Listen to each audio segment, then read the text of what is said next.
Okay, thank you so much. Okay, so we will start then the session. Let me see, I have to answer here. Okay.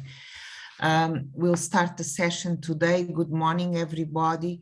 It's very nice to be with you again. And I hope we are going to do the third session that we couldn't finish because of different times, and at that time was very intensive meetings, so we couldn't finish the third session, and so we are now doing the third session, which is balanced intervention, after the two other sessions that Merlin was presenting.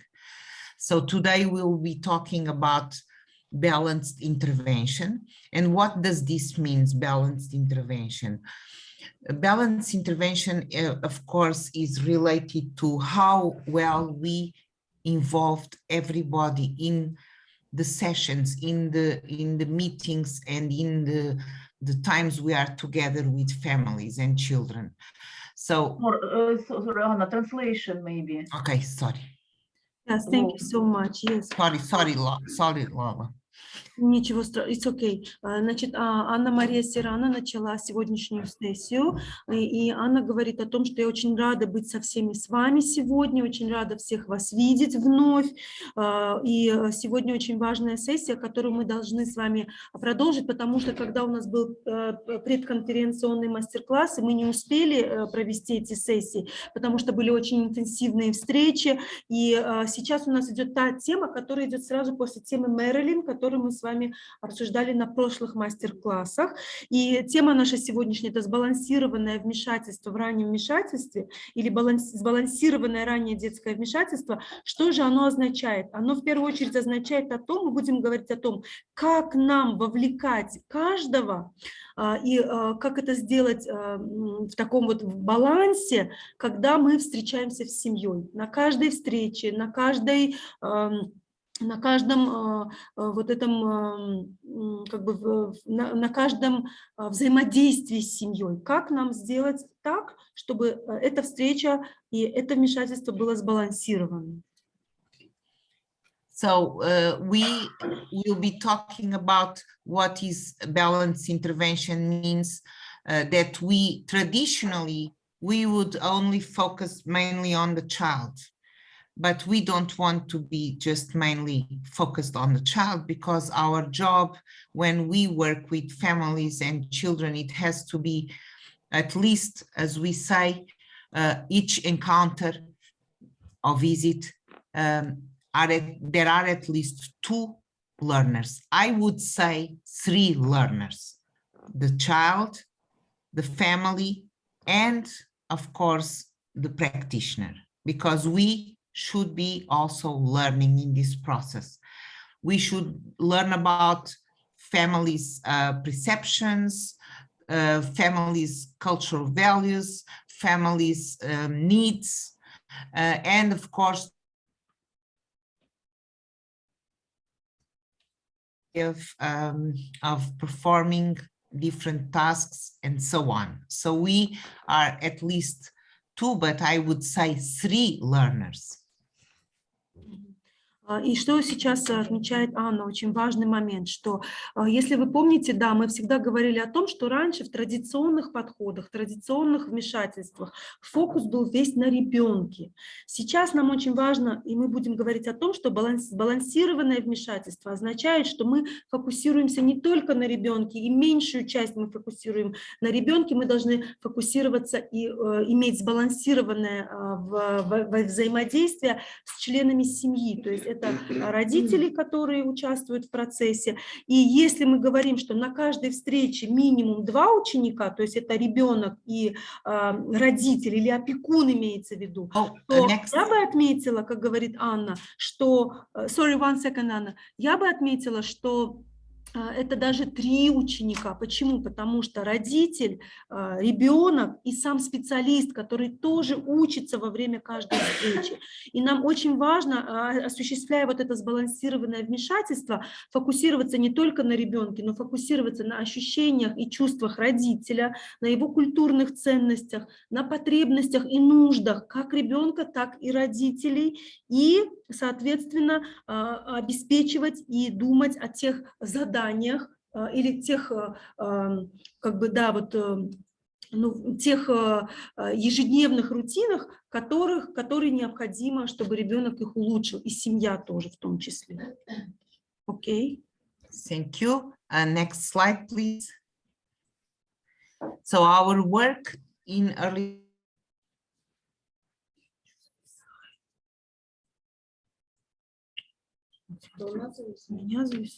sensitive, we need to be also thinking all the time, thinking about our the way we do things. Sorry, Anna, there was a 1 second when it was just the start of the your speech. So I'll just clarify for myself. You said this work needs 2 things. So our mind and our heart.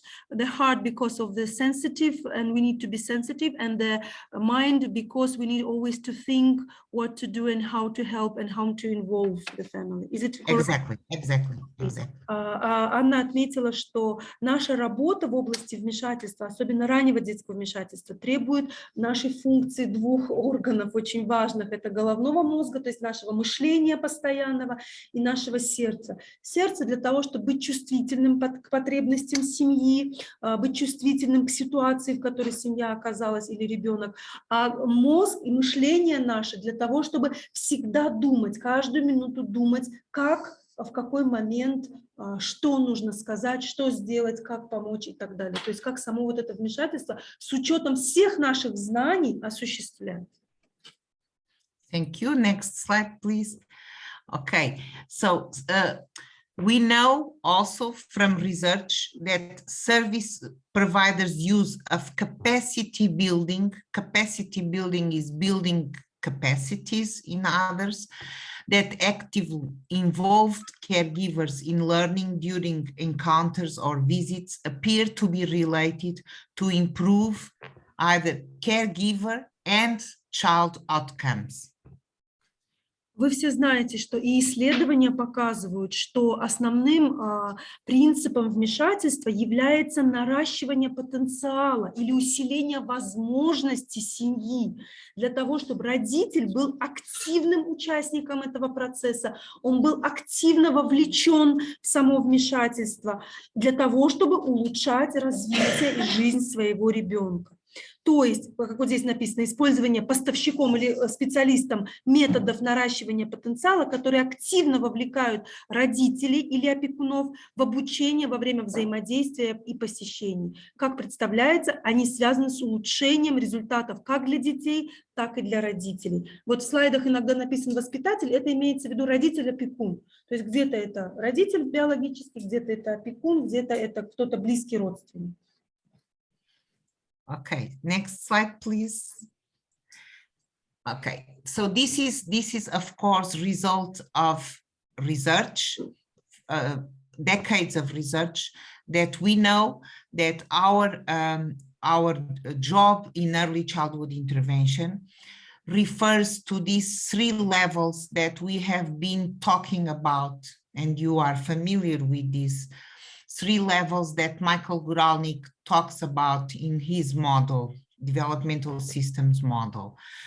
So the child development, and child development, we know it's related with family patterns of interactions, which means good family patterns of interaction are positive outcomes.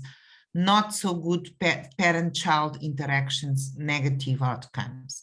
So I'll stop so you can translate, sorry.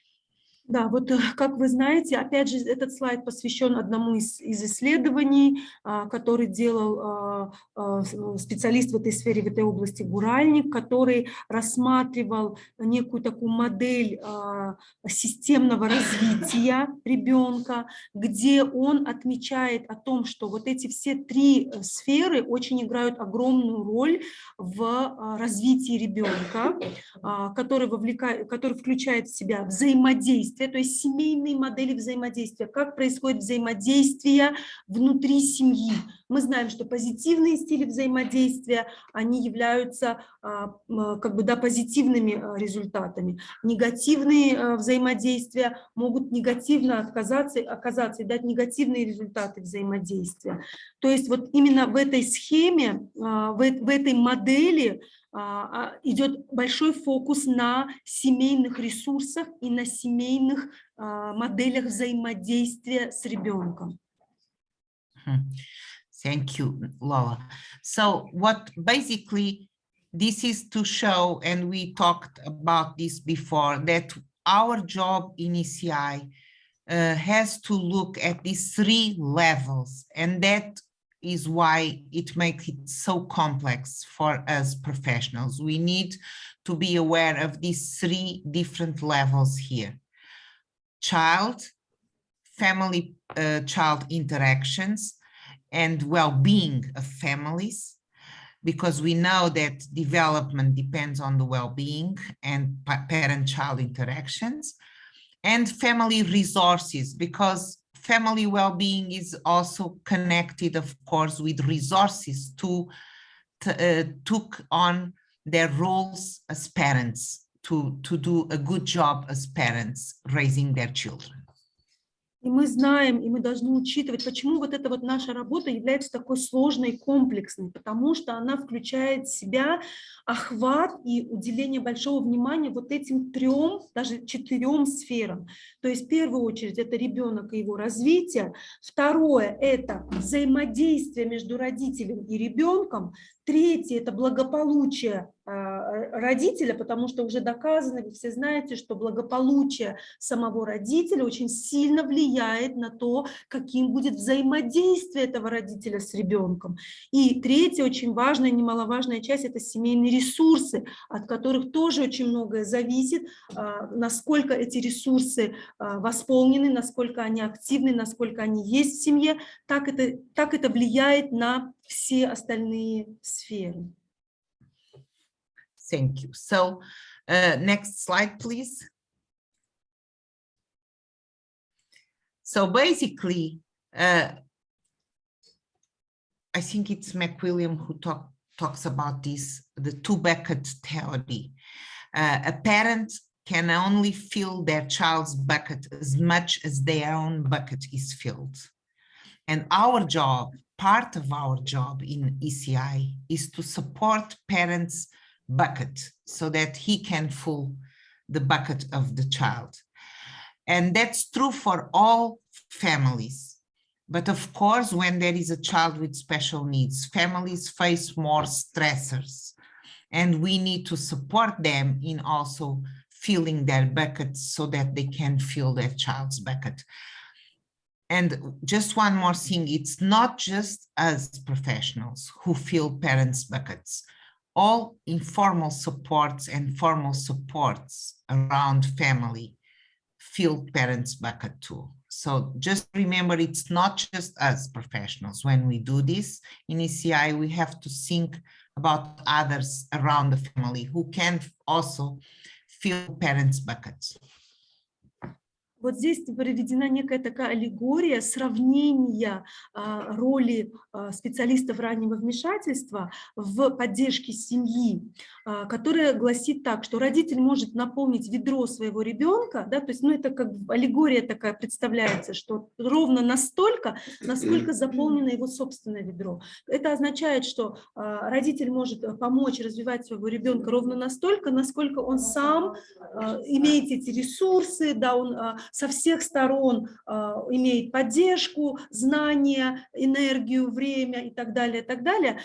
И очень важно нам именно вот в современных подходах раннего вмешательства не наполнять ведро ребенка, а помочь родителю наполнить его собственное ведро для того, чтобы родитель мог, соответственно, помочь своему ребенку, потому что родитель 24 часа на 7 с ребенком. И, конечно, нам важно понимать, что это не только роль наша как специалистов. Здесь огромная роль принадлежит неформальной поддержке. Родственники, сообщества, разные те сферы жизни, которые окружают эту семью. Нам важно понимать, что это не только мы, которые играем роль в наполнении вот этого ведра. Здесь мы сказали, что выбрать знания, там не только знания, но все играет, все, да, ее да. состояние и все остальное. То есть то, что мы говорили, усиление возможностей, да, вот как отмечала в начале Анна. Окей. Okay, next slide, please. Okay, so now we come to these aspects of practice that we need to pay attention when we work with families and children. Сейчас мы уделим с вами акцент практике, то есть той практики, которую мы осуществляем во время поддержки родителя и обучения детей с учетом вот этого сбалансированного вмешательства. So I will be quickly talking about these 4 aspects that Childress talks about of intervention. Intervention 1, identifying natural occurrence.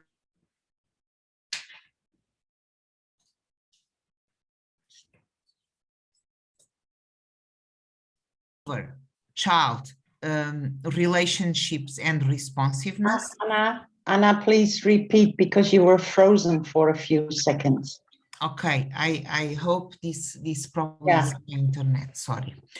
Okay, I will repeat, no problem. Strengthen caregiver-child relationships and responsiveness, and emphasize caregiver awareness and interpretation of their actions, and facilitate active caregiver participation, reflection, and decision making.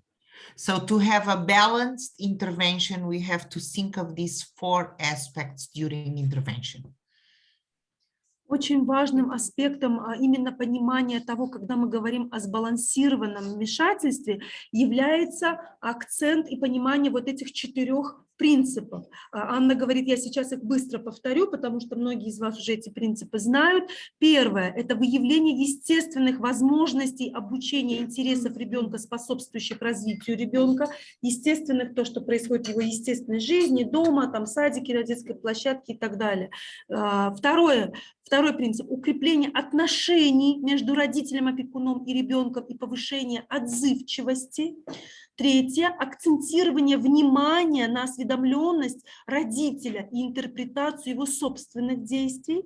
И четвертое – содействие активному участию, размышлению родителя и принятию им решений. То есть, да, когда мы говорим, что родитель не просто активно участвует во всем процессе, но он главный в принятии решений. Thank you. Next slide, please. So we'll start by identifying natural occurring child learning opportunities and interests to enhance child development. И поэтому мы начинаем с того, что мы выявляем естественные возможности обучения и интересы ребенка, способствующих его развитию. Да, вот в этом компоненте все понятно. So I will be presenting an example of an idea of intervention sought by Carl Dunst. И я буду презентовать идеи, которые распространяет и как бы, да, его основным таким вот идеологом этих идей является Карл Бернс. Next slide, please, Lola. Sorry, Anna, can you just remind the Carl Benz, he is the expert and he is working in ECI in Europe? He is a researcher, is one of the mentors and most well-known researcher in the field of ECI. And he had his own institute, research institute called Puckett Institute in the United States in North Carolina. Okay. And he recently he retired from his institute, but of course he's still very much involved in doing research. Это тот ученый, который является большим экспертом в этой сфере, который занимается огромным количеством исследований, мало того, что он в прошлом практик. И значит, он работает в Северной Каролине. Сейчас он вышел на пенсию, но продолжает заниматься исследованиями в области раннего детского вмешательства. By the way, he's going to have a webinar on January 21st that is free, and I advise you to listen to him for the 50 years of FIP, which is one of the centers he directed in the 80s, in 1980. And they are completing now 50 years, so they are doing a series of seminars that we have in our webpage of Early Aid. You can go, but you can also go to FIP, Family Infant Program, and you can register. You have to register for the webinars, and Carl Dunst will start the webinars on January 21st. I advise you to listen because he's going to talk about 40 years of research in this field. Thank you so much. Анна говорит, кстати, я бы вам рекомендовала, 21 января пройдет вебинар, которым будет руководить Карл Данст, и он проводит этот вебинар абсолютно бесплатно. Все эти ссылки вы сможете найти как на нашей страничке в Фейсбуке Early Aid, так и на их официальном портале. Я вот потом уточню точно его Family Infant, как-то называется, и почему Анна рекомендует поучаствовать, потому что он будет говорить о 40-летнем опыте исследований в этой сфере. Okay, thank you, Anna. Okay, so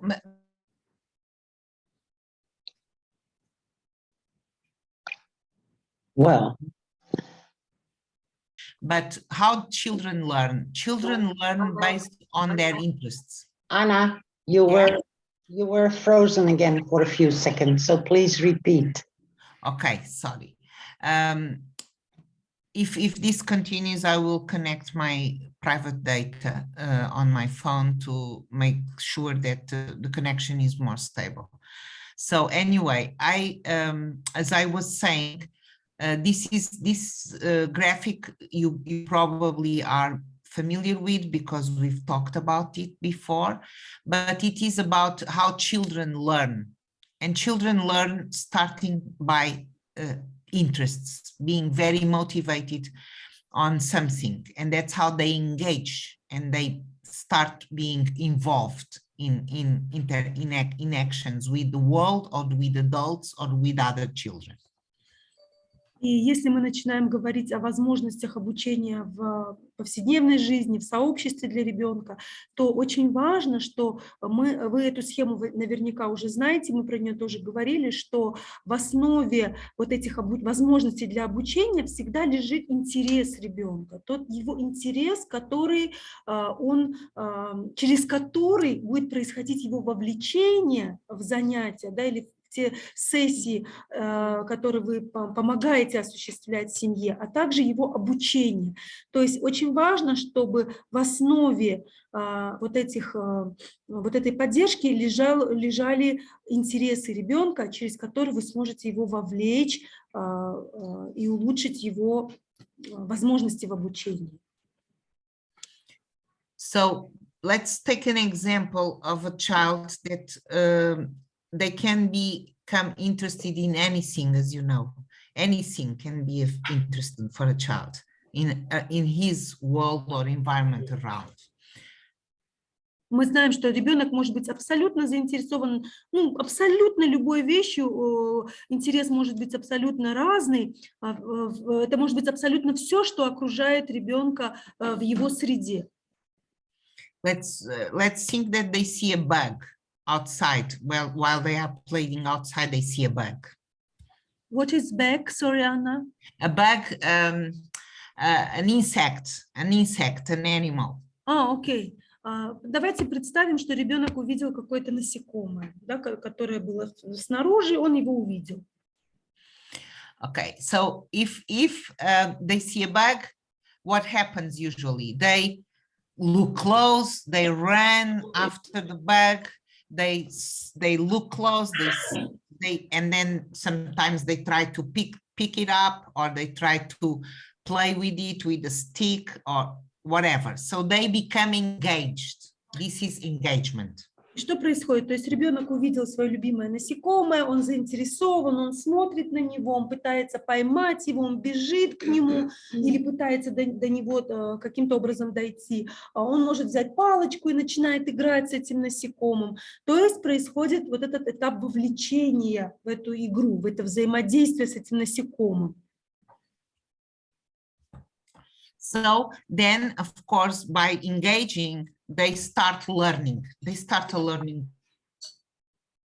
They can figure out important aspects of this engagement, and they start learning. So that's what we call gaining competencies. И вот именно в этом процессе вовлечения ребенок начинает получать знания, он начинает обучаться чему-то, да, то есть что вот этот процесс вовлечения, взаимодействия дает определенные знания, или как мы называем это очень часто, это как бы наращивание компетенций.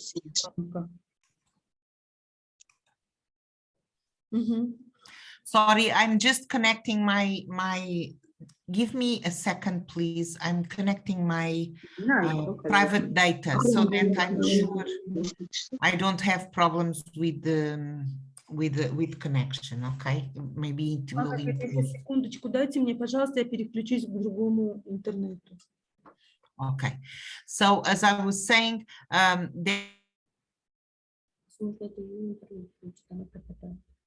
things over time, they will mastery those competencies.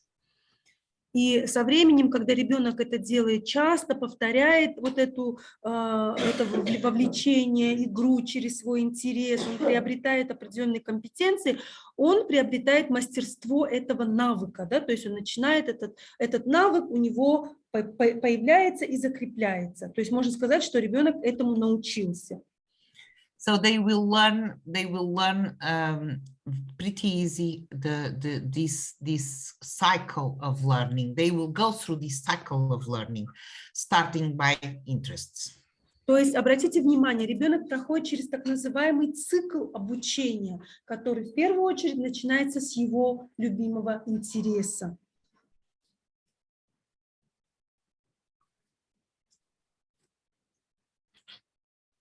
Yes? Yes. Okay. So next slide, please. So here we can find 3 steps to sync together with families. When we are with families, we can sync together what are the child's interests, and map the child's interest together with families, because families are the ones who know better their child's interests.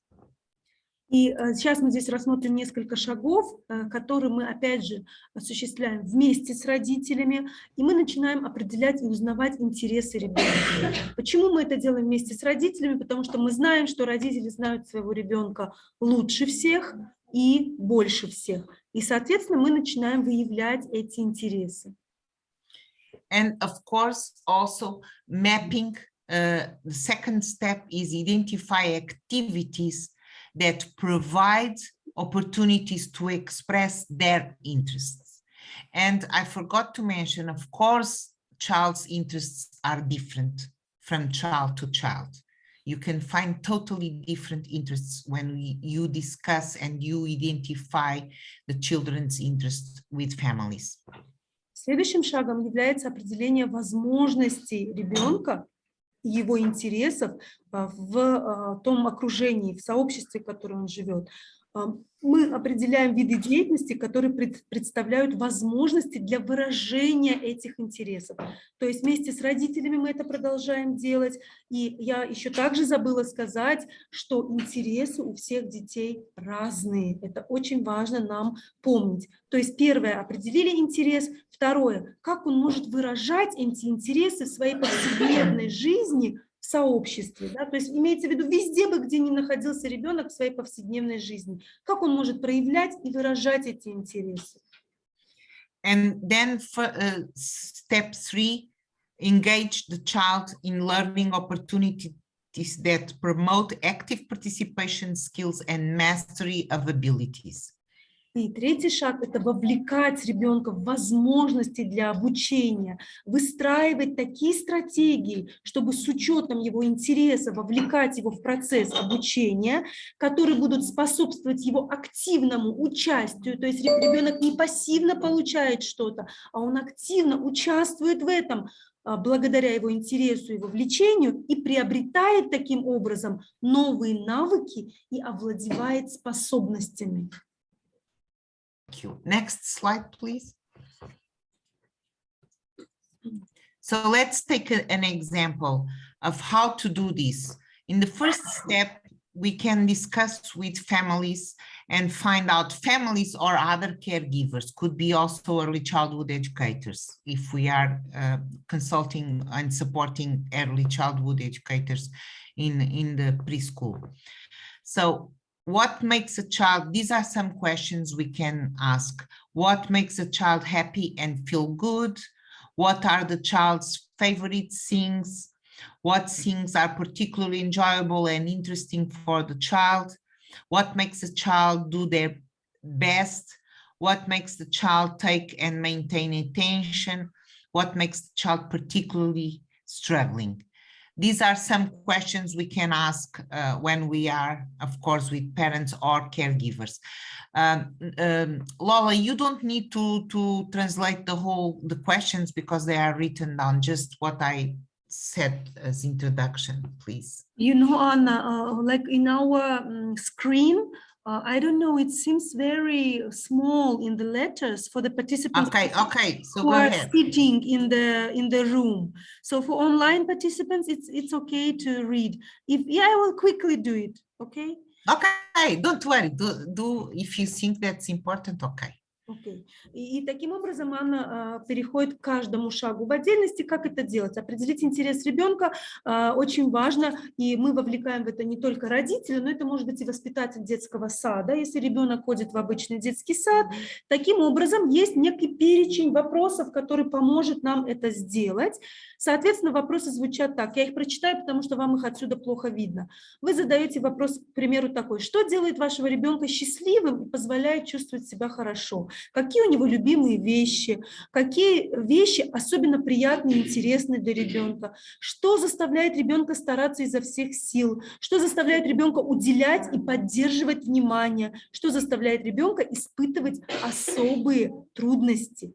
То есть вот здесь, и также вы видите, тут приведены даже картинки, да, разных возможностей, которые абсолютно могут быть разные у каждого ребенка. Okay, thank you. Next slide then. So then what we do with parents usually is to identify activities that once we identify the interests, child's interest, then we try to identify activities that provide opportunities to express children's interests. So we call this mapping community opportunities. And what we do, we will follow those 4 steps: types of learning opportunities, gather information, develop listing or databases, using maps as tools. I will show how to do this in a practical example. Следующим шагом, когда мы определили интерес ребенка, важно определить, какая же деятельность поможет ребенку проявлять этот интерес и предоставлять возможности для выражения этого интереса. То есть мы вместе с родителями начинаем обсуждать, какие виды деятельности, в какие виды деятельности ребенок может быть вовлечен благодаря этому интересу. Таким образом, мы даже вот эту фазу называем картирование возможностей сообщества или среды, да, вот, в которой живет ребенок. Соответственно, он включает в себя 4 шага. Типы возможностей для обучения, сбор информации, разработка списков или так называемая база данных и использование карт в качестве инструментов. Anna, can you just clarify, for example, when you do this like mapping with opportunities of the community and resources, so it's you're just doing the list or it's even you show like a kind of the structure specifically which will be easy for parents to identify these activities? Well, at this point, you are identifying what are the interests, what are the opportunities, learning opportunities that express children's interests, and you can do it depending on the families. If they want to do it more structured, you can do it, but you can also just list what are the places and the opportunities in the community, in the house, but it could be also in the house, in the community, where the child can express their interests and become, of course, engaged and learn and develop learning in different opportunities of learning. Я просто уточняющий вопрос задала. Есть ли какая-то формальная структура для вот записи вот этого процесса, этого шага? Анна говорит, что вы это делаете по желанию родителей. Это может быть простой список вот этих всех возможностей видов деятельности. Это может быть какой-то, может быть, более структурированная там таблица какая-то. То есть вы делаете это так, чтобы это было для семьи было удобно это понять, потому что родителю, зная интерес ребенка, возможно, нужна ваша поддержка, чтобы вместе обсудить вот эти виды деятельности, в которые ребенок может быть вовлечен. Thank you. Okay, next slide, please. Okay, here it's an example of a child that we identified together with his family. This was a boy. This is a real case, and we have this. We developed this. This is a city map of my city, and the ECI professional together with the parents created this map. They put a legend on the right side. You see the legend of the child's interests, which is music. He loved to watch videos and movies. He loved to walk to run in the park with his I don't know the name of this trottinette. I don't know the name in English, but it's this like this scooter. Okay, scooter. I remember now, scooter, and books. He loved books and stories, storytelling, and he loved animals. This was the most important interests for this particular child that were identified during these conversations with family. And then you can see the legend has all the places in the community that month. This was done by a particular time of the year, of course. You can see this is the areas in the community where activities were happening, like storytelling in the book in the library, or storytelling in a bookstore. So parents could take the child to these places and he could be involved in these activities. Videos, there was a video club in the city, and they showed films for the children, so parents could take him too. And by taking him, he would not only be doing things that were of his interests, but he could be also socially involved with other children. They could meet people, all of that was very important for child's learning and development. and family as well, you know, recreational moments for the family and the child. So this is an example. If you move, you can, I'll stop so you can translate, and then you move to the other slide. Вот здесь очень интересный кейс приводит Анна. Это реальный кейс ребеночка, который у них в программе раннего вмешательства. Вот они сделали вот такую карту своего города. Это реально карта их города, где живет этот ребенок. А вот с правой стороны, обратите внимание, нарисованы его интересы.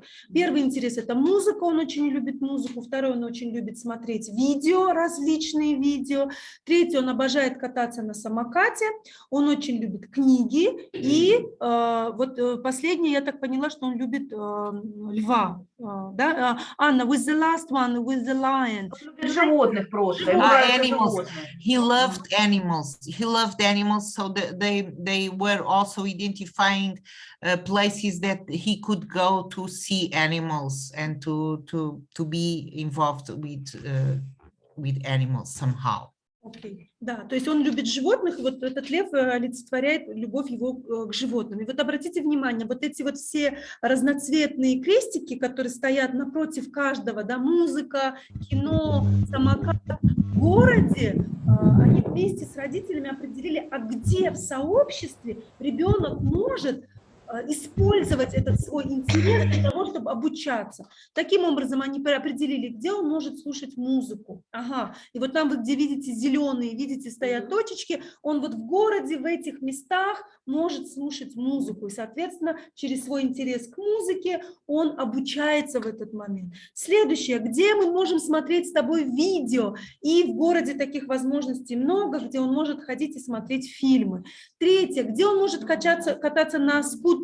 Да, видите, сколько различных мест в городе, какие-то парки, какие-то места, где ребенок может кататься на скутере. Книги, где можно чуть поменьше, вы видите возможности, но где он может, да, либо в какой-то библиотеке, либо в каком-то музее, да, или в каком-то месте, где он может посмотреть различные книги. То есть это не только в одном месте. Животные, где он может пойти посмотреть животных, то есть у него настолько большой интерес. А вот такой вопрос от участников. Например, если вот, например, музыка, да, то определены места музыки. То есть музыка разная или музыка именно, которая ему нравится? Например. То есть родители знают, что примерно в этих кафе прокручивают одну и ту же музыку, которая ему нравится. Или неважно, какая музыка, главное, что она там есть. Я думаю, что все-таки та, которую он любит. Но сейчас мы уточним. Anna, there is a question, for example, if he likes specifically some music, not all. So definitely they will do the mapping for the music that he likes specifically, and they will go to the places that he can listen or maybe play his favorite music. They will not go, for example, if he doesn't like the rock, they will not go to the rock places.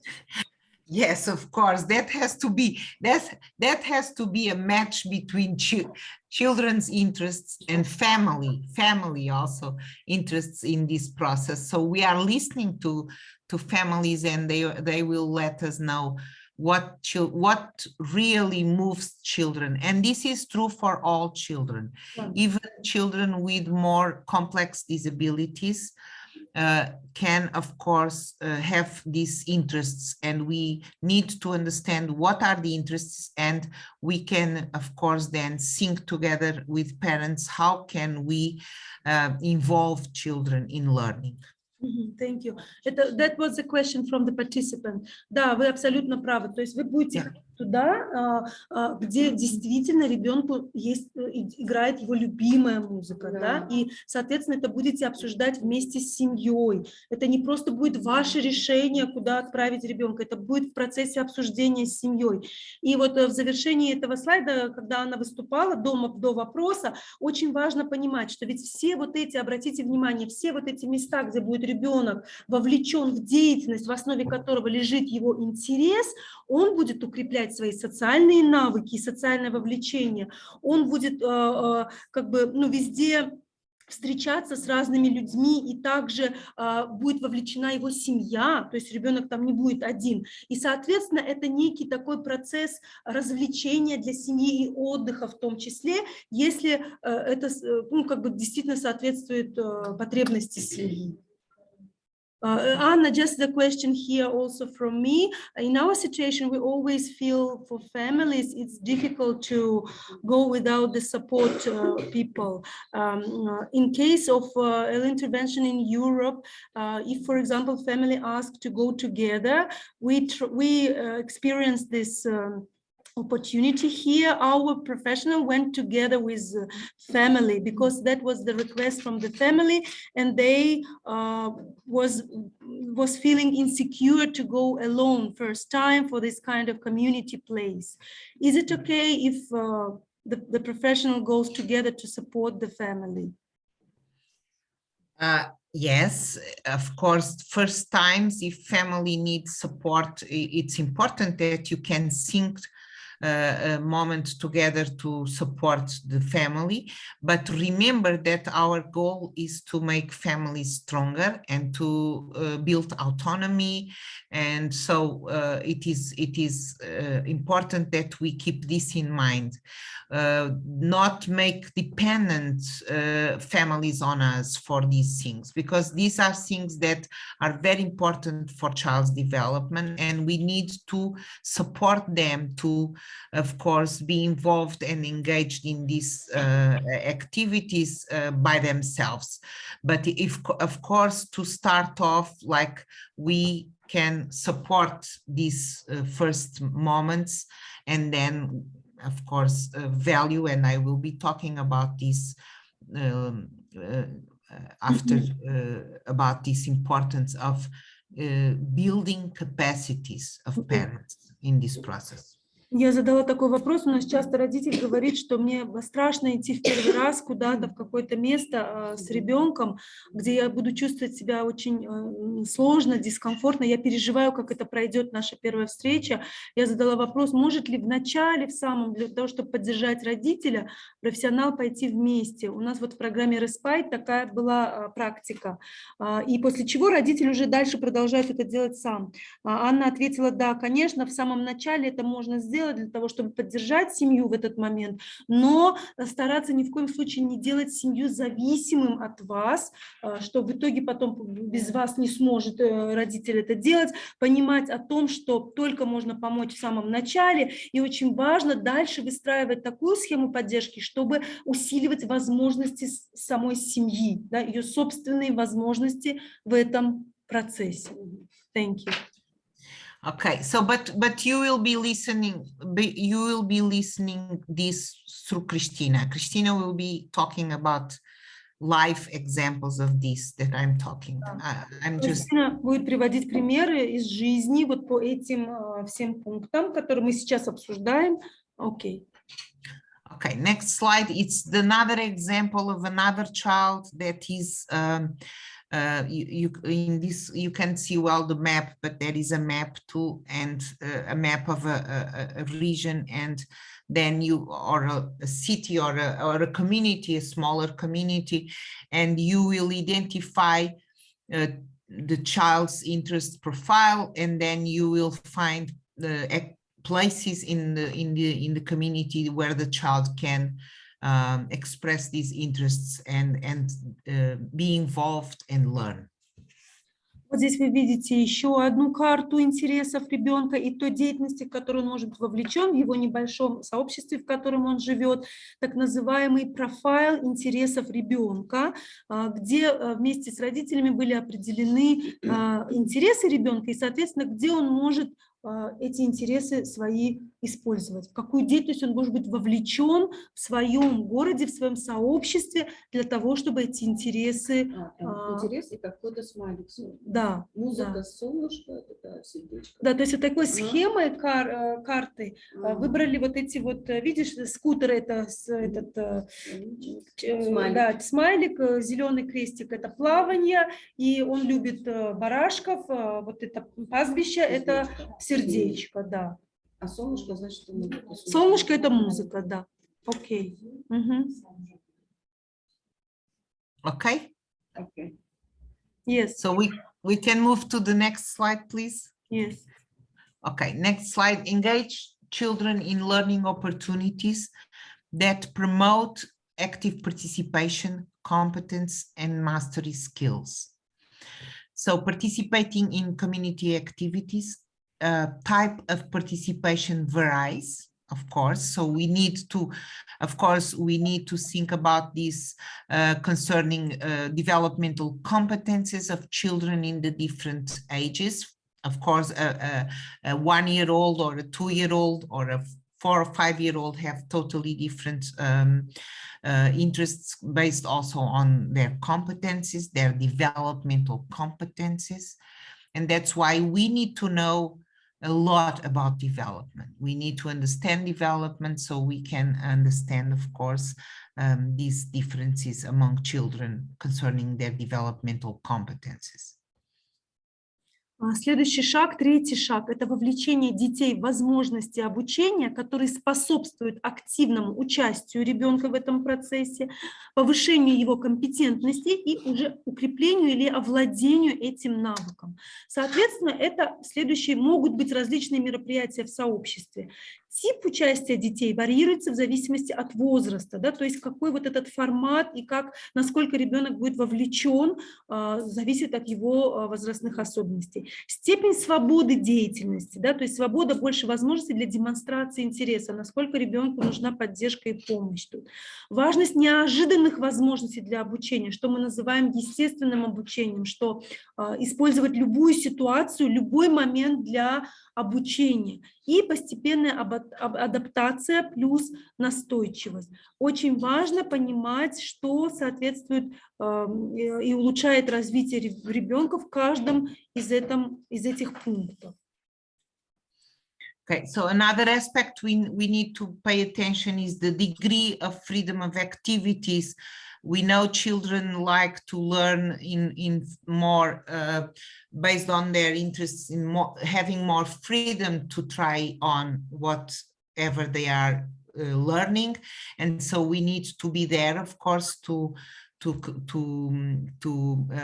supervise, to support, but we need to also step out and let them have some freedom in this exploration.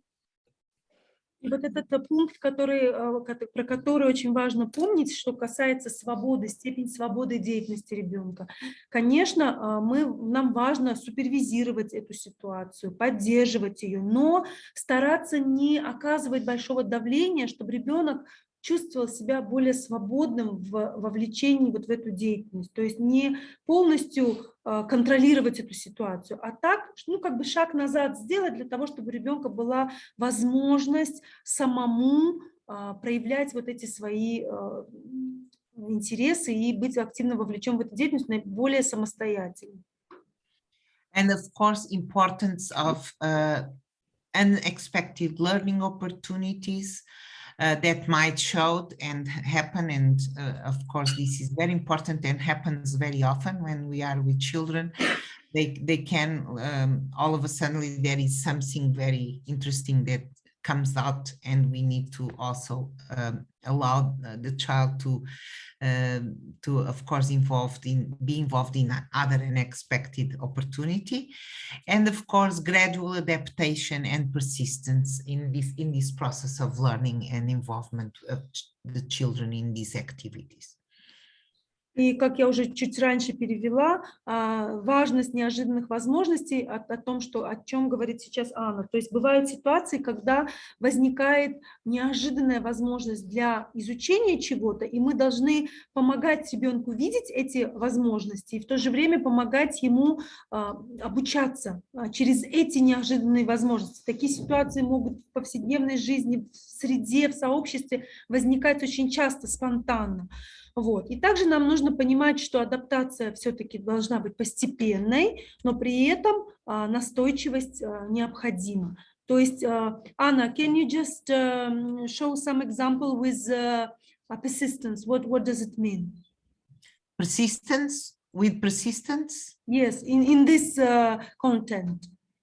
Okay, it's if a child, let's say a child is having some difficulties, sometimes we use what we talk about scaffolding.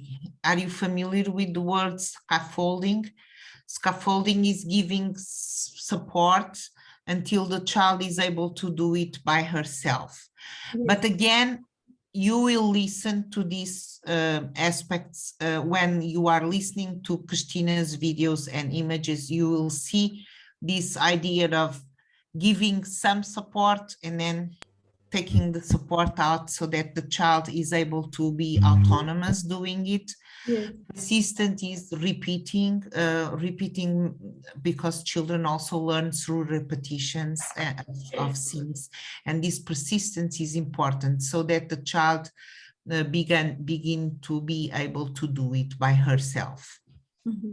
Я попросила Анну чуть подробнее сказать, что она имеет в виду в термине настойчивость в данном контексте.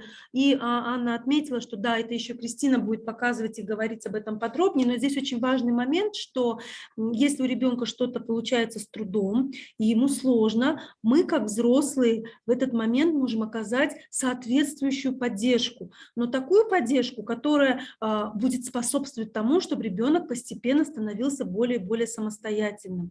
Да, эта поддержка может быть частичная, мы помогаем и отходим назад. Смотрим, как ребенок дальше будет стараться сделать что-то сам. Опять, если необходима поддержка, мы помогаем, опять ребенку даем шанс сделать это более самостоятельно. То есть это те аспекты, которые связаны с тем, чтобы укреплять эту деятельность и те навыки, которые ребенок пытается сделать. И если что-то не получается, вовремя оказать эту поддержку, и объем этой поддержки должен быть соответствующим. Okay, so next slide, please. Okay, so basically it's very important for us professionals to be syncing together and following care's lead, how to increase and promote participation. Where they live or in school when they are.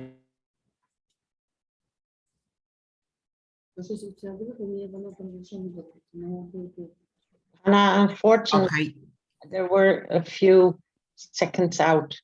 Okay, I noticed because I get a message here. Thank you, Nor.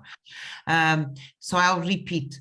So it's very important for us to think together with families about these interests, about these opportunities that exist in their environment, either home or neighborhood or the community in a larger sense. So, but always don't forget always following the lead of the caregivers and the family on this process, because they have their values, their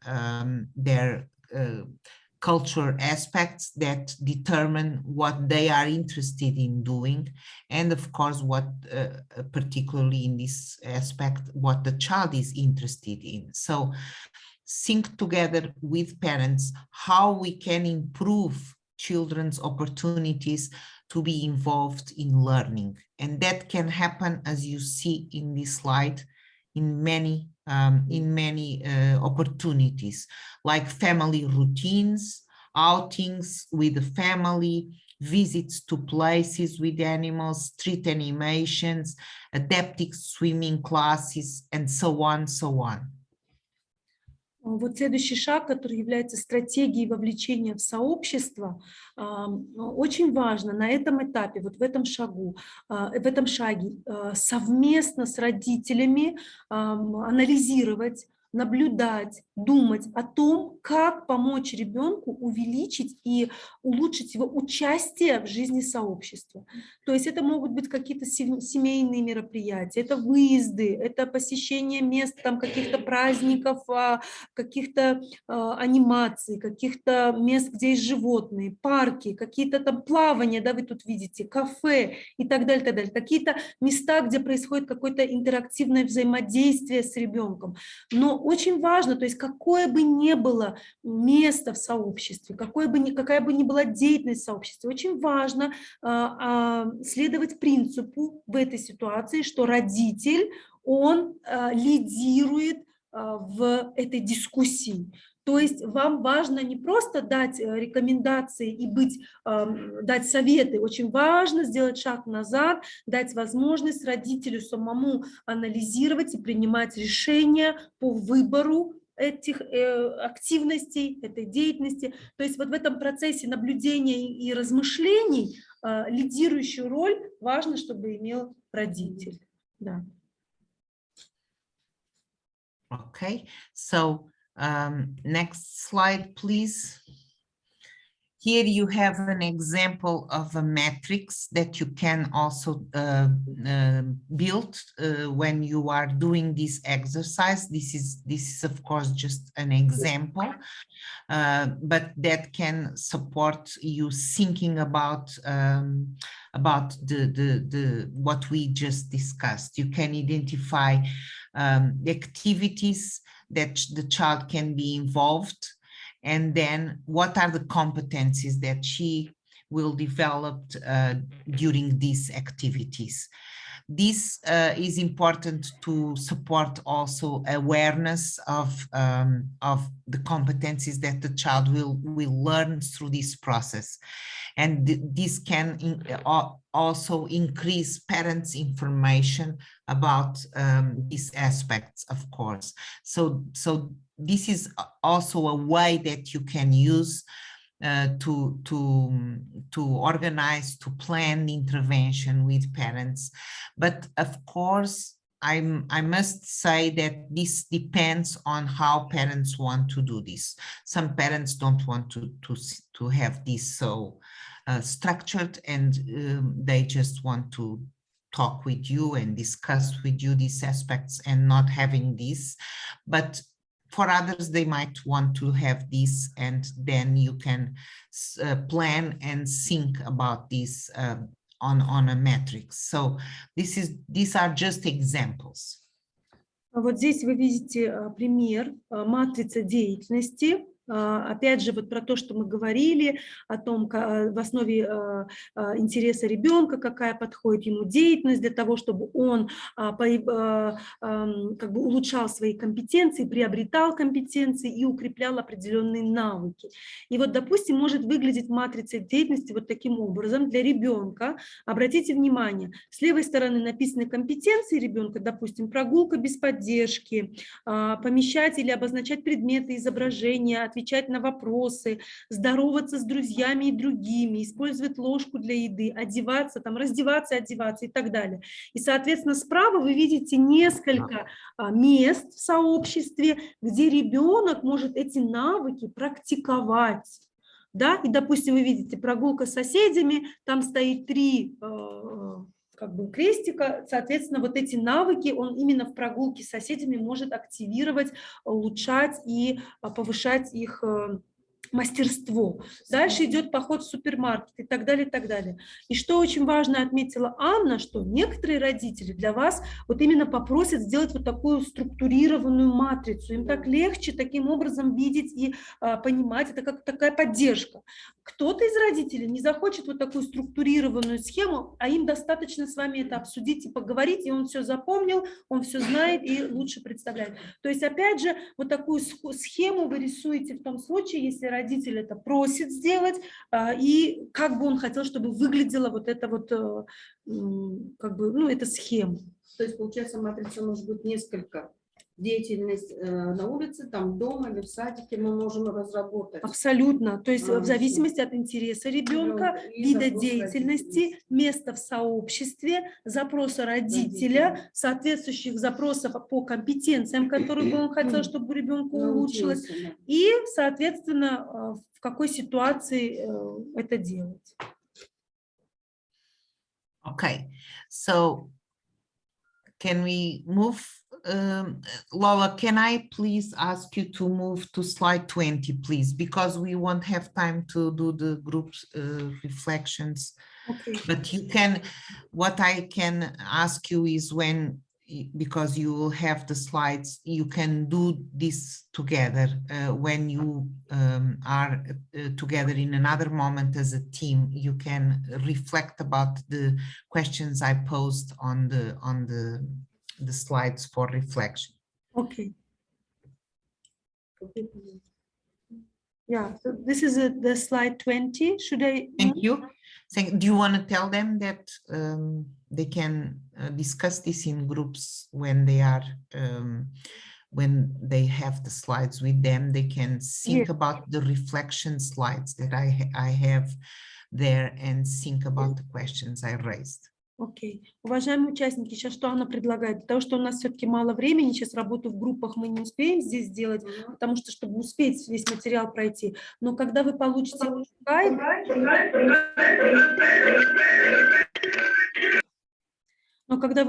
эти слайды, уважаемые участники, все-таки большая просьба вот этот слайд по обратной связи в вашей команде его обсудить, для того, чтобы вот эти стратегии еще лучше внедрять и имплементировать в своих командах. Окей. Okay, thank you. So I will go quickly now over because I want Christina to have time with her. As I said, I want you to listen to Christina's video and see because with translation times it will give also more time, and I want to make sure Christina has time to present what she has to present us because it's real practice with children and families. So intervention, the second aspect that I mentioned about the importance of balanced intervention is strengthen caregiver-child relationships and responsiveness. Следующий пункт и принцип сбалансированного вмешательства – это укрепление отношений между родителем, опекуном и ребенком и повышение отзывчивости. Next slide, please. So of course we know to think about these strengthen families in this aspect, we need to identify also and know well what are the social support network of the family. Для того, чтобы работать вот над этим шагом, для того, чтобы укрепить отношения родителя и ребенка, нам важно знать, какой уровень социальной поддержки у семьи на этот момент присутствует.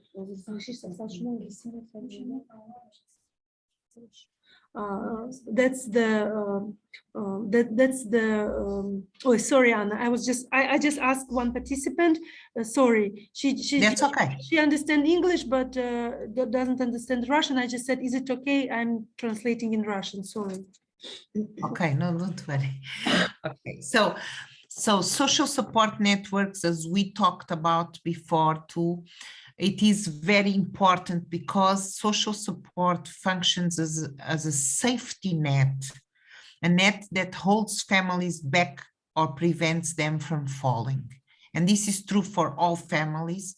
And of course, very important also for families who are dealing with more stressors, as is the case with families of children with disabilities. Когда мы, как я отметила, социальная поддержка для семьи играет огромное значение, большую роль, то есть насколько в сообществе семья чувствует себя, имеет поддержку и помощь. И в данной ситуации Анна приводит вот такое, опять же, смысл того, что социальная поддержка функционирует как страховка, да, или такая страховочная сеть для семьи, которая удерживает семью и предотвращает ее падение. То есть что это означает? В какой-то сложный момент в жизни предотвращает сложные ситуации, предотвращает какой-то негативный сценарий, который может развиться. Вот это и подразумевает социальная поддержка. Может быть, вы хотите, чтобы я подробно спросила, что Анна подразумевает, когда говорит про социальную поддержку в европейских странах, или нормально все понятно? Хотели бы вы спросить? Что такое социальная Вот, Анна, the question is just to clarify what means the social support by your meaning in your countries, because here it's a little bit different. So if you just a little bit detail that. Okay, I will quickly mention that social support, we talk about social support as being the informal support, which is the family, you know, like grandparents, aunts, and the other family members that are part of the family, or could be neighbors, could be friends, could be parents, friends at work, could be everybody that is around the family and that supports somehow the family, either emotional or with recreational support, different ways of supporting families. And then there is what we call formal support network, which is more like institutions or services, or the health center, the preschool. These are more formal support networks, but they also support families in the different roles. And of course, this is different from country to country because of cultural aspects, ways of valuing who is around the family, and so on. So of course, I'm expecting that in Tajikistan, it will be totally different to talk about who is part of the informal network in terms of the Portuguese families against the families living in Tajikistan. This is very, you have to think about who is usually around the family in Tajikistan. Yes, thank you so much. Анна рассказала о деталях, которые подразумеваются под социальной поддержкой. И вот в ситуации с европейскими странами имеется в виду, что есть неформальная и формальная социальная поддержка. Неформальная – это члены семьи, родственники, там, тети, дяди, бабушки, дедушки, соседи, друзья, коллеги родителей на работе. То есть все те люди, которые оказывают определенную эмоциональную, психологическую поддержку, возможно, какими-то ресурсами, передышкой и так далее. То есть все те люди, которые окружают эту семью и в той или иной ситуации ее поддерживают. Второй пункт социальной поддержки – это формальная поддержка, которая включает в себя услуги, различные программы, родительские группы, поддержка в дошкольных учреждениях и так далее. Соответственно, в каждой стране это будет как-то отличаться в зависимости от культуральных особенностей, от ценностей в этой культуре и так далее, и так далее. Поэтому мы можем определить и понять, что в Таджикистане вот такая социальная поддержка существует, там, допустим, в другой стране вот такая. Это очень важно понимать для того, чтобы, соответственно, обсуждать это с семьями. Окей. Okay, so now next slide, please. We learned and we talked about before the eco map, drawing the eco map. This is how we, it's an instrument that supports us understanding and evaluating what are the informal and formal support networks of families. So I know that most of you are familiar with the eco map. And this is an instrument that is very helpful for us to know informal and formal support networks of families. Вы все знаете про эко-карту. Те, кто проходили вот эти тренинги по эко-карте, вы знаете, что эко-карта является очень важным инструментом, который помогает не просто узнать больше о семье, но улучшить вовлечение семьи, открыть путь к размышлениям, идеям, помочь понять, что есть в жизни семьи. То есть эко-карта очень важный инструмент, который помогает нам как раз-таки увидеть вот эту неформальную и формальную социальную поддержку, которая существует у семьи. Помогает нам увидеть ее и, соответственно, отслеживать, насколько это меняется, формальная и неформальная социальная поддержка. То есть это очень важный инструмент, который необходимо использовать. Можно маленький комментарий? Да, Тут да. вот в названии, наверное, было бы более, ну, как бы отражающее суть. Не откладывайте эко-карту, заполнив ее. Или заполняйте эко-карту и не откладывайте ее в сторону. Это чисто стилистический, но такой акцент. Да, название слайда. я тоже так смотрю на название, думаю, что-то тут не то с названием. Вот, поэтому просто надо поменять. Заполняйте эко-карту и не откладывайте ее в сторону. Тут вот про это. Хорошо, Всё, спасибо. Да, я как раз собиралась исправить. Я время от времени исправляю, если вы заметили, потому что эту презентацию не я переводила. Да, ну вот, да, тут Спасибо. очень важно, потому что не должно появиться позже. Да, спасибо. Okay. Thank you, Anna.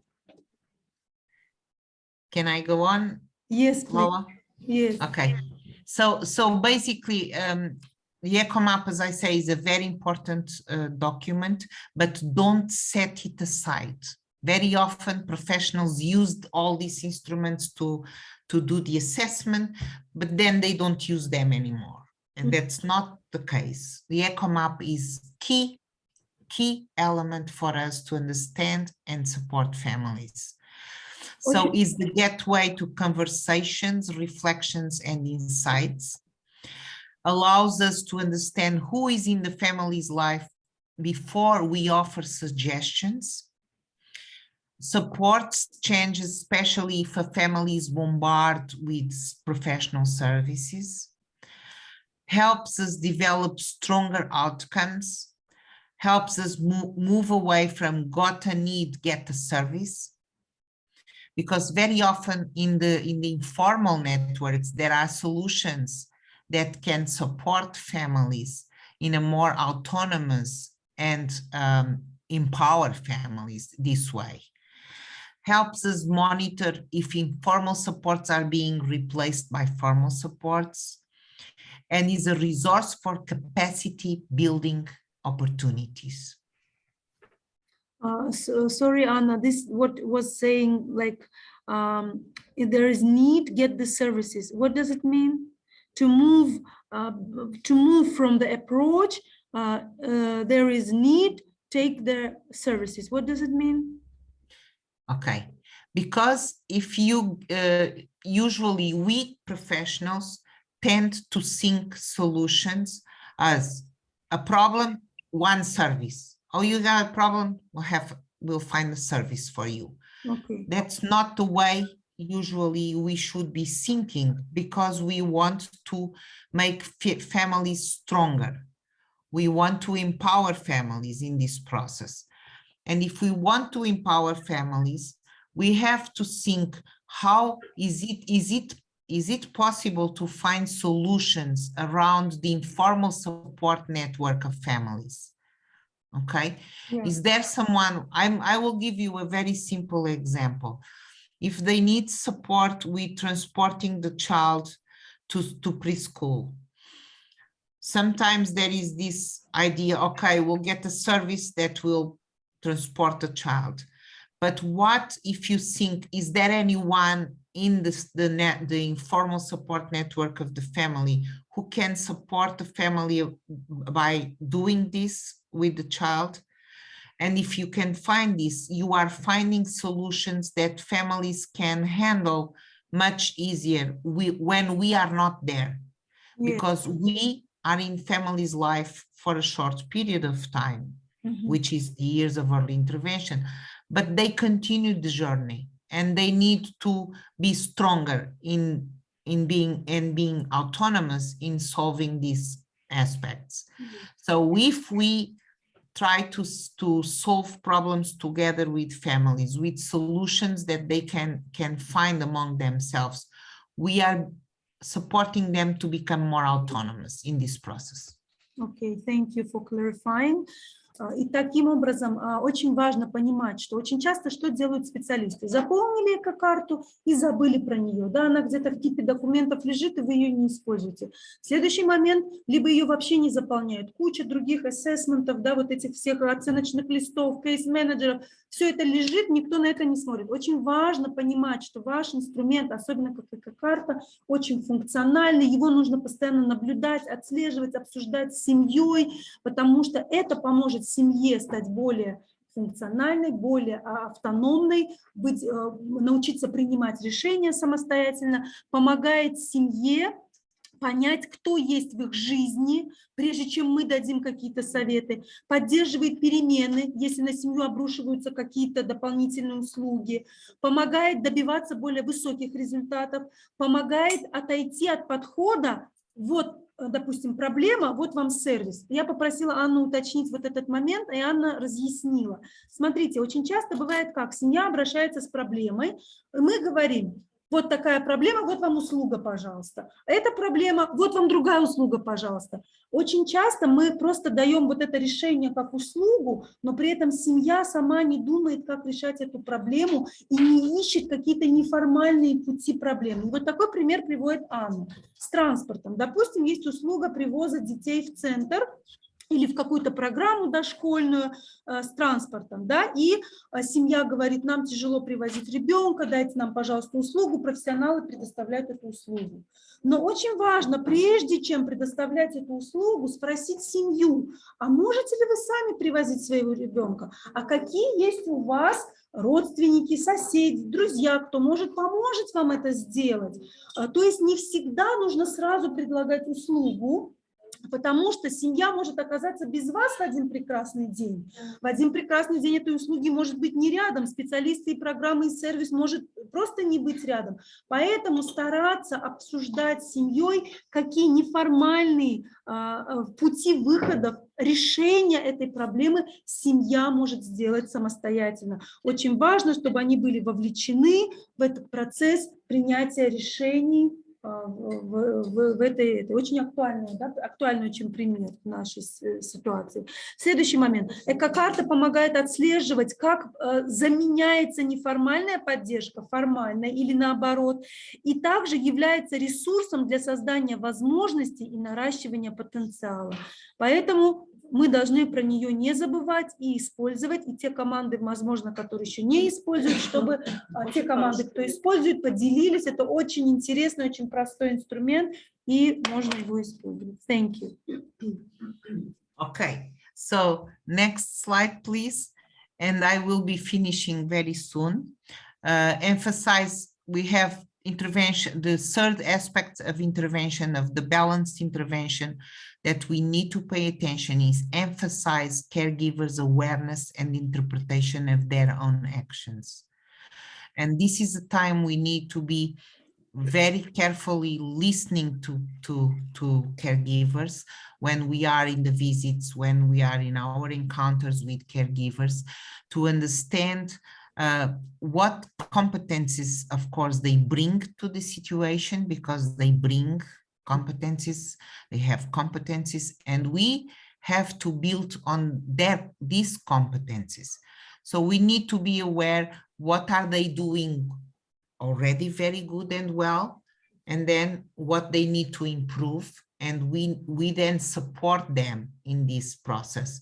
And we have to make them aware of what they are doing, of course, very good, and what else can they improve so that they can support their child. And this is a process we do through reflection together with the parents and with the caregivers, and feedback. We can ask things like, have you tried this? Have you, but never imposing solutions.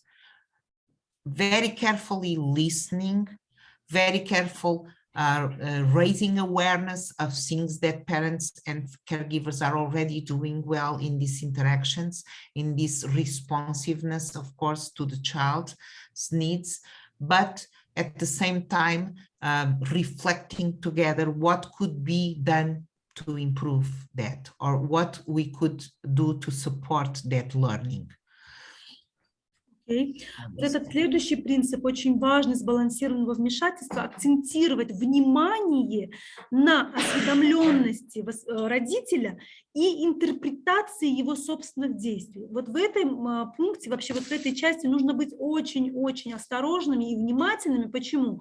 Здесь важно полностью выслушать родителя, очень-очень аккуратно выслушать. Для чего? Для того, чтобы понять, во-первых, родитель тоже приходит уже со своими компетенциями компетенциями и навыками. Да? Это тот компетентный взрослый, который приходит с большим багажом, у кого-то знаний, у кого-то навыков и так далее. И очень важно выслушать уже те вещи, которые родитель может делать. Да? Не давать, ни в коем случае в этой фазе, в этой ситуации, не давать просто советы или рекомендации, не выслушав родителя и не определив его сильные стороны и те сильные компетенции, которые уже есть у семьи, что у семьи уже хорошо получается. И дальнейшие стратегии, совместно обсуждая, выстраивать на том, что родитель может делать хорошо. Потому что если родитель что-то делает прекрасно и замечательно, а вы ему даете прямой совет, потому что он уже это и делает здорово, это нарушит доверие и нарушит, соответственно, вот это сбалансированное вмешательство. Через что мы это делаем? Через обратную связь или так называемое отражение, когда родитель говорит, вы выслушиваете, спрашиваете, как он это делает, обсуждаете, как он это делает, наблюдаете через те действия, о которых рассказывает вам родитель, насколько прослеживается отзывчивое взаимодействие с ребенком в этих, ну, вот о том, что происходит, когда родитель вам рассказывает, какие факторы влияют на то, как родитель это делает. То есть очень важно в этой ситуации внимательно слушать, избегать давания прямых советов в этой ситуации. Почему? Потому что очень важно понять и оценить, насколько родитель осведомлен о том, что происходит и как он интерпретирует свои собственные действия. Очень важно. Thank you. Next slide, please. And my last slide. Последний слайд для меня, говорит Анна. Okay. Facilitate active caregiver participation, reflecting and decision making. And this is very important again, is how we scaffold this supporting and participation of caregiver in the process. It is important, of course, using aspects like modeling to let them know or see, but avoid, of course, doing for them, try always to think that it's their participation that matters. It's how they do, it's how they learn to do with us. So we are there to support their learning as caregivers, but we shouldn't be doing by them. And I want to say much more on this topic, because when you see the video, Christina will give you live examples of how she interacts with parents and models sometimes, but then how parents are active participants in the process. And I'm sure you will see this in Christina's video, how parents are the ones, or early childhood educators, because you will see a lot of images in the preschool setting where Christina goes also every week, and she will be talking about this. And you will see how parents and early childhood educators are participants, active participants in this process, with the support, of course, of Christina's knowledge and other team members' knowledge, because Christina is a mediator in this transdisciplinary model, but she brings knowledge base of other elements of the team. Четвертый принцип, и очень важный, один из тоже самых важных принципов, это содействовать активному участию, размышлению родителя, опекуна, воспитателя и принятию им решений. Вот в этой ситуации тоже нужно быть очень внимательными, потому что в этой ситуации мы стараемся использовать такой аспект, как моделирование, или моделинг звучит на английском, когда мы не выполняем, мы можем что-то показать, проконсультировать, обсудить, да, сделать такой мозговой штурм вместе с семьей, но ни в коем случае не делать это за родителя или за семью, то есть избегать делать это для или за родителя, а поощрять процесс обучения родителя, для того, чтобы родитель улучшал те компетенции, которые у него уже есть, и приобретал тех, которых у него нет. То есть так называемая поддержка процесса обучения. И поэтому в этой ситуации тоже очень важно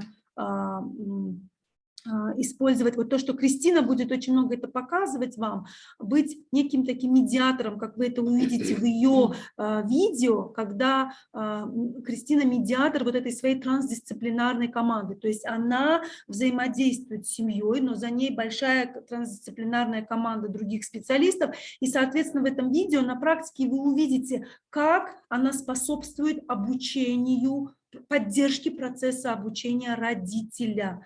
То есть, ну, там будут, вы увидите некие такие моменты, когда мы убираем руки, да, то есть мы не делаем что-то за ребенка или же за родителя, а способствуем их совместному обучению, прохождению через этот процесс, что является очень важным. Okay. So I finished now, and I'm about the next slides. As I told you, I will send you a text from Carl Dunst on the principles which was the next principles of effective help giving, and you can read it, Lola. You can give to participants. They can.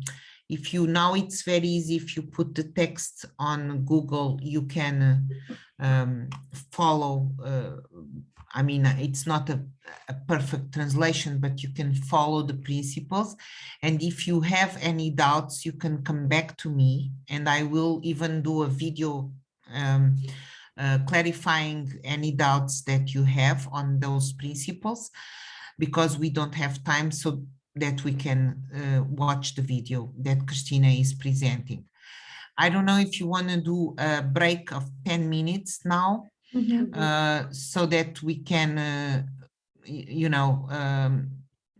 have some time to go do other things in this meantime, and then we'll start the video. I would like to say, because we have to, but Lola has to say together with the people attending, because we're a little bit over time. I don't know if that's possible to take a long break, maybe otherwise 5 minutes. 5 минут Нур предлагает, потому что мы чуть-чуть задерживаемся, и для того, чтобы успеть все темы сегодня обсудить, может быть, 5 минут сейчас перерыв, чтобы кто-то мог сделать, что нужно. Окей. Уважаемые участники, надеюсь, вы тоже согласны, участники онлайн, что мы можем сделать перерыв 5 минут, чтобы все могли сходить куда нужно. Because for us, it's not a problem to go on a little bit longer, but over there with you, it's later on the day. So I don't know if people can. Вы хотите 5 минут перерыв или 10? Девочки, 5 нормально. No, the 5 minutes is fine. Here the participants said fine. Уважаемые участники онлайн, 5 минут перерыв вам достаточно нормально. Мы все равно всегда позже возвращаемся по нашим наблюдениям. Вот сейчас у меня показывает 14:48. Тогда, получается, это будет 3:05. Ну, не знаю, у меня часы правильные, 3:03. Ну, 3:05 давайте тогда. Нормально? Лол, через 5 минут это 14:55 где-то, если 5 минут. У меня, значит, 3:05 это 15 минут. У меня, значит, часы неправильные. Нет, все правильно у вас. Если сейчас 48 минут, это значит без 10:03. Если вы говорите в 3:05, это 15 минут. Да, тогда без 5 мы возвращаемся. Да, без 5. Все, без 5, 3 возвращаемся. Спасибо. Без 5:03. Да. Okay. Thank you. I just clarify with Christina. Christina, should I put there another presentation, or you will continue with this first? Or not yet? We don't need the presentation yet. No, it is the video. It Okay. is Christina's video, and the PowerPoint presentation is in the video.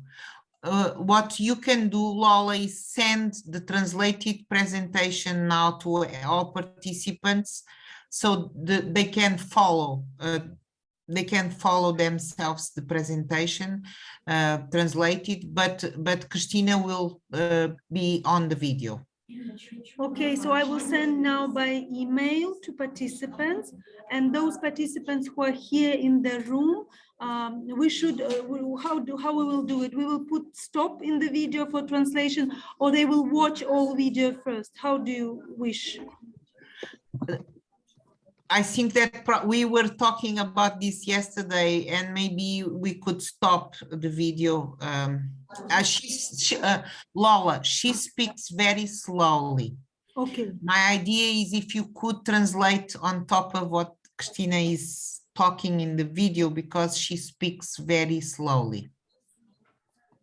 Okay, I'll try, but I'm very bad with simultaneous translation. So don't worry, we'll stop. We'll stop. We'll stop. If you need to, we can stop, no problem. Okay, thank you, thank you. Yeah, I will send now the translated version. I will send now. Уважаемые участники, я сейчас отправлю, вот кого быстро смогу набрать в имейле. Вы, пожалуйста, потом перешлите, если ваши какие-то сотрудники сейчас не получат имейл. Я в основном руководителям тогда отправлю, хорошо? Потому что не всех у меня есть электронная почта участников, кто сейчас в онлайне. Но я максимум, кого знаю, всем отправлю. Okay, then see you in 5 minutes. Okay. Yeah.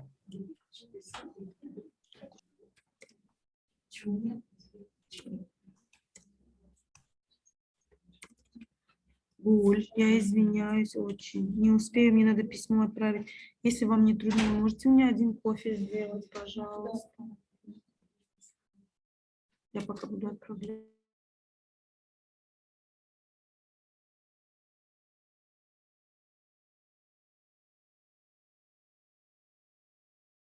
If please contact me, and I hope what I share with you is explicit, and as a professional that works in the early intervention team in childhood, I think it's so important to promote security and self-efficacy of the family. With this, and involving all the responsibles for the education of the child, we can construct in the future young people like Louise. We can help the family to educate this child with security to be in the future an active citizen. So nice to be here with you, and be well. Hi. Thank you so much. Thank you so much. Кристина в конце сделала такое резюме, что благодаря тому, что в раннем вмешательстве, в сбалансированном раннем вмешательстве, где мы уделяем большую роль семье, повышению компетенций, поддержке семьи, вовлечению семьи, учет контекста естественного, использование наших технических знаний для улучшения развития ребенка в его естественной жизни, мы сделаем больше того, чтобы иметь больше таких молодых людей, как забыла его имя, которые вот мы видели в видео, которые будут очень самоэффективными, активными участниками сообщества, и причем еще развивать свои собственные инициативы по инклюзии в ресурсах сообщества. То есть сами будут еще и укреплять и способствовать улучшению развития инклюзивной среды в обществе. Тогда действительно мы будем понимать, что раннее вмешательство – это то, что нам важно, и это фундамент для развития инклюзивного общества. Спасибо большое, Кристина. Было очень интересно, информативно, полезно.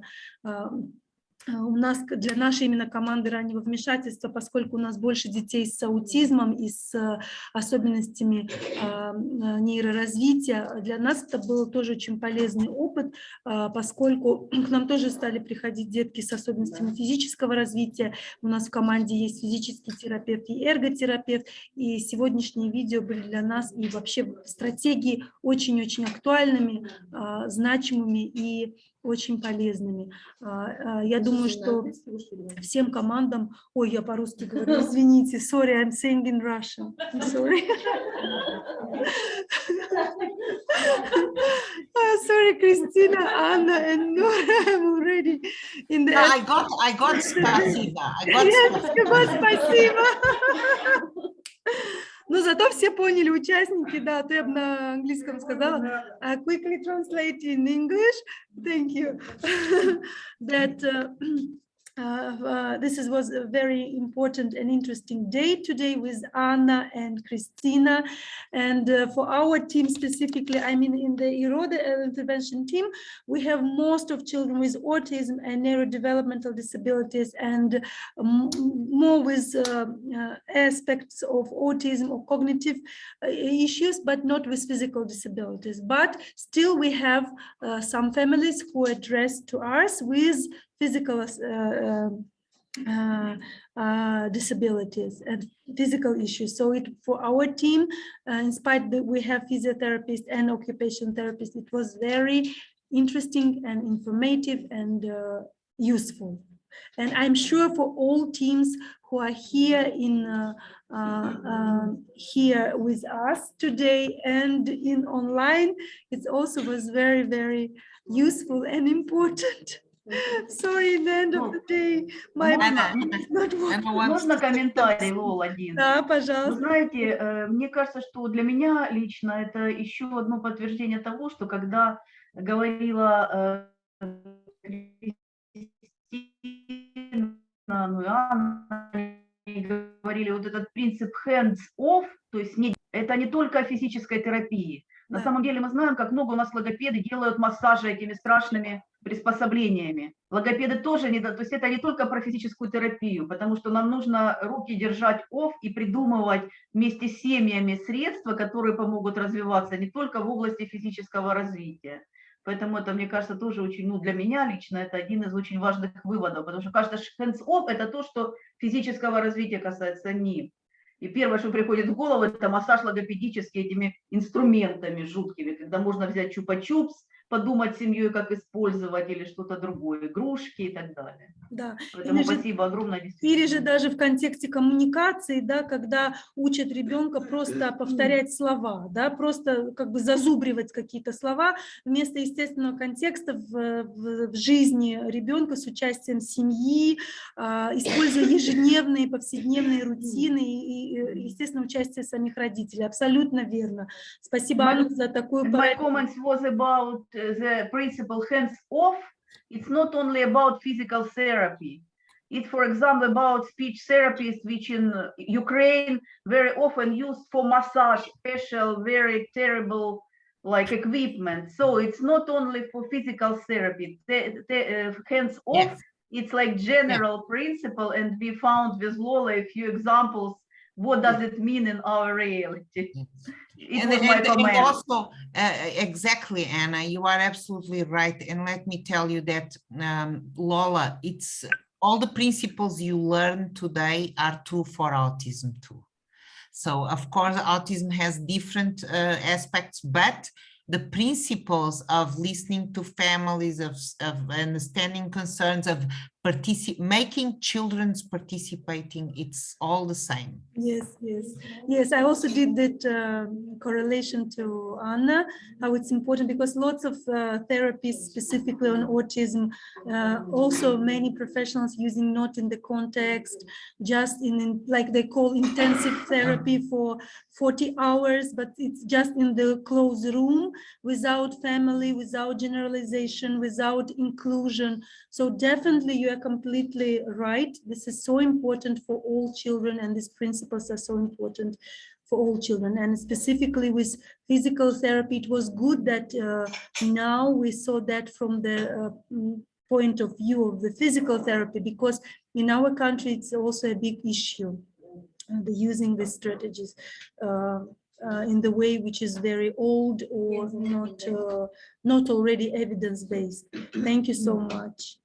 Yeah, and I would like to add just briefly, every time when I look at this, I realize again that it's not only about empowering the family and supporting the child in development, but it's also about teaching other children and teaching social networks and achieving in the end much more inclusion. Yes. As long as you can include children in daycare, in preschool, in schools, then you are not only working for the benefit of the family, you are working for the benefit of the entire society. Yes. And that's huge. Очень важный аспект отметила Нур, что когда мы используем наши стратегии и поддержку команды вмешательства с акцентом на поддержку ресурсов в сообществе, к примеру, как с детским садом пример, таким образом мы способствуем ранней инклюзии, мы способствуем изменению отношений в обществе, мы способствуем улучшению вовлечения ребенка в среду своих сверстников, да, социальное его развитие и использование его навыков коммуникации, взаимодействия. Вот это то, что очень важным компонентом, который еще и еще раз я, просматривая участвуя в сегодняшней беседе и презентации, убедилась в этом еще раз. Это очень важный аспект. Yes, Nur. Yeah, you're completely right. Thank you so much. Yes, please focus in the principles. Focus in the, as Nor and Anna says, in inclusion, because with inclusion we have the whole village to educate and to promote the child development.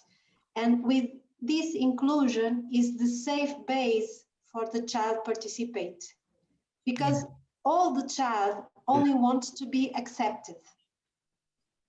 And with inclusion, we promote acceptance. So inclusion is the first step. So important. Кристина добавляет и как бы делает акцент на тех словах, которых сказала Нур, что не забывайте о принципах, которые мы сегодня говорили, о принципах раннего вмешательства, сбалансированного вмешательства, о тех принципах, которые подразумевает семейно-центрированный подход, о той инклюзии, о которой отмечала Кристина и показывала нам в своем опыте. Это очень важный момент, потому что каждый ребенок, несмотря на свой возраст, в первую очередь, несмотря на свою особенность, хочет быть включенным, хочет быть принятым и хочет быть любимым, да, и иметь друзей в своем сообществе. Поэтому то, что мы делаем через инклюзию, это очень важный компонент. Не забываем об этих принципах и стараемся их использовать в работе. Thank you so much. Thank you, Christina. And I think it's by now maybe dinner time in Tajikistan. Yes. Lunchtime for us. У вас время ужина, уже скоро у нас время обеда. But thank you for being with us. Thank you for sharing the work you are doing and investing in your own country. And Lola, we will communicate about another date to plan the session with Anna and Anna Kukuruza and Jose. Wish you all a nice weekend. Thank you, and thank you, Thank Christina. you. Thank you so much. Big hug to Спасибо everyone. всем. До встречи. Очень рада видеть. До встречи. Yes, thank you so much. Нур сказала, что будем на связи. И обязательно будем следующую встречу. Thank you so much. Stay safe. All the best, and always be like this, with full of energy, full of inspiration, which you're sharing with us, and you always fulfill our package, how to say, when our package is full, we also can help our families. Yeah. Thank you so much. Thank you. Bye-bye. Bye-bye. Bye-bye. Дорогие участники, дорогие команды онлайн и офлайн, спасибо вам всем большое, будем на связи. Вы меня, пожалуйста, теребите, я забываю всегда вовремя высылать презентации. Я до сих пор не отправила презентации из форума, поэтому вы мне напоминайте, пожалуйста, я часто забываю, большое извинение, сори. До свидания. Я пока стоп не делаю, я сейчас убежусь, что у меня запись сохранилась, потом я закрою конференцию. Так что спасибо большое всем, вы можете просто выходить. Пока. На связи. Для вашего класса. Да.